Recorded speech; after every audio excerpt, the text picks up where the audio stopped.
Oke, jadi sekarang kita akan coba bagaimana transaksi cicilan ya di dalam Mocha POS dan sinkronisasinya ke dalam Accurate Online. Jadi sebelumnya kita sudah lihat bagaimana melakukan transaksi piutang atau invoice ya. Jadi piutang kemudian dibayar bisa, tetapi apakah cicilan juga bisa ya? Nanti kita coba. Nah, misalnya di sini saya klik di transaksi tambah pelanggannya. Nah, di transaksi tambah pelanggan ini saya klik kemudian saya cari misalnya Arnold ya. Arnold Cornelis Moboy. Nah, ini dia. Nah, kemudian saya klik di Arnold Cornelis Moboy dan klik di tambah transaksi. Nah, klik di tambah transaksi. Setelah itu, nah saya coba ambil satu menu ya, misalnya uh, bistik. Nah, kemudian di sini saya akan pilih bistik sapi yang 200.000. Nah, bistik sapi. Nah ya, jadi 220.000 totalnya. 220.000 dan saya klik bayar. Nah, ini klik bayar. Kemudian di sini kita lewati saja ya. Nah, kita klik di lewati saja. Nah, sekarang saatnya pembayaran. Nah, jadi misalnya ini pembayaran.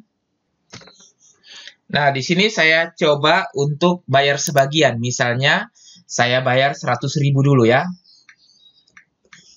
Nah, waktu saya mau bayar 100.000, nah di sini tombol bayarnya tidak aktif. Ya, tombol bayarnya tidak aktif. Jadi tidak bisa saya istilahnya DP. Ya, tidak bisa istilahnya bayar DP. Ya, ini salah satu kelemahan dari Mocha juga. Jadi tidak bisa dilakukan pembayaran sebagian pada saat transaksi. Jadi cara bayar sebagian ya cara mengakalinya ya. Cara mengakalinya kita jangan buat pakai ini tetapi kita pakai invoice dulu. Nah, jadi kita klik di bagian bawah itu ada namanya invoice. Nah, invoice. Jadi klik di bagian invoice dulu.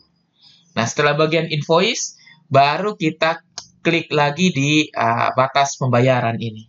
Nah, ya, jadi di batas pembayaran ini diklik, lalu misalnya invoice diterima ya, atau misalnya 7 hari. Nah, lalu klik selesai. Nah, klik selesai. Setelah itu buat catatan, misalnya hutang dulu atau bagaimana. Nah, setelah itu kita tinggal klik kirim. Nah, berarti sekarang timbul piutang 220.000 ya, transaksi baru. Nah, transaksi baru. Jadi, 220.000 jika sinkronisasi ke Accurate Online, maka dia akan bawa sebagai piutang. Itu kita sudah simulasikan sebelumnya. Nah, bagaimana kalau tiba-tiba dilakukan cicilan? Nah, pada saat dilakukan cicilan, barulah klik di bagian bawah ini ya. Nah, di bagian bawah, kemudian klik di aktivitas. Nah, di aktivitas ini kita bisa membuka kembali transaksi yang sudah terjadi, transaksi piutangnya. Nah, jadi kalau orang mau bayar sebagian, terpaksa harus membuat dulu invoice-nya. Nah, baru buka lagi aktivitas untuk membayar cicilannya. Oke, jadi di sini, nah kita lihat ya. Nah, kita lihat ada bistik sapi. Jadi saya klik di bistik sapinya. Nah, ini masih piutang. Jadi sekarang lah baru saya catat pembayaran. Jadi misalnya pembayaran sebagian 100.000, baru klik di catat pembayaran. Nah, setelah itu baru saya klik di sini, masukkan angka 100.000. Nah, seperti itu. Nah, setelah itu baru klik lagi di tanggal invoice diterima. Nah, ini invoice diterima. Misalnya tanggal 27 lalu klik OK. Nah, setelah itu barulah kita klik di sini ya, di pilihan tunai. Nah, klik di pilihan tunai, baru kita masukin catatan, misalnya bayar sebagian. Nah, seperti itu ya. Jadi, sebagian. Nah, oke. Setelah itu baru klik di sini ya, tombol selesai. Nah, perhatikan, kita lihat di sini statusnya adalah bayar sebagian. Nah ya, jadi yang bistik sapi itu bayar sebagian berarti jumlah terutangnya masih 120.000 lagi. Nah, ini statusnya bayar sebagian. Oke, bagaimana pembayaran sebagian ini apakah bisa di lakukan atau sinkronisasi ke dalam Accurate Online, kita lihat ya. Nah, saya klik di penjualan, kemudian faktur penjualan. Nah, di faktur penjualan ini, klik di sini, daftar, lalu impor dari Mokapost. Nah, impor dari Mokapost, kemudian kita impor manual, dan saya mulai impor saja ya, untuk melihat apakah pembayaran sebagian dapat terserap masuk ke dalam Accurate Online atau tidak.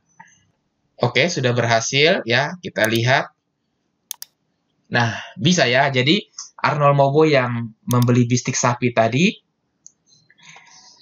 ternyata sudah bayar 100.000. Jadi piutangnya masih 120.000 lagi. Oke, misalnya datang berikutnya Arnold dia bayar 100.000 lagi untuk melakukan pelunasan.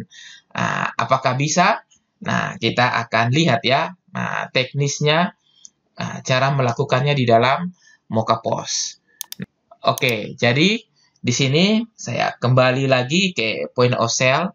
Jadi misalnya Arnold Moboinya datang untuk melunasi, maka klik di ujung bagian bawah ya. Ujung bagian bawah, lalu klik di aktivitas.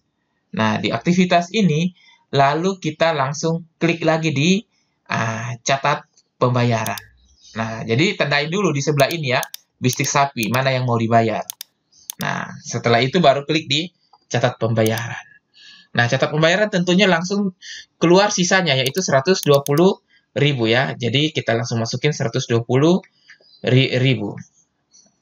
Maaf. Jadi, 120.000. Setelah itu, kita klik di sini, invoice diterima. Nah, misalnya tanggal 27 sekarang. Lalu, misalnya saya bayar pakai tunai ya. Nah, ini klik di uang tunai. Nah, begitu klik di uang tunai, baru klik selesai. Nah, seperti itu. Jadi, setelah klik selesai, barulah kita lihat ya, bisa atau tidak untuk pelunasannya ini, lalu masuk ke dalam Accurate Online. Jadi, saya coba tarik lagi ya. Klik impor Mokapost, lalu klik di sini lagi, impor manual dan mulai impor. Oke, berhasil. Nah, saya refresh. Nah, sudah ya, berarti berhasil. Jadi, pembayaran seluruhnya adalah 220.000. Nah, kalau terjadi retur, maka akan bisa dibuat returnya, pembatalannya di dalam Mokapost dan akan disinkronisasi ke Accurate Online. Jadi, seperti kasus Superapto yang di bawah ini. Nah, untuk retur kita sudah simulasikan di video sebelumnya. Nah, jadi ternyata pembayaran cicilan bisa ya dilakukan di dalam Mokapost dan disinkronisasikan ke dalam Accurate Online.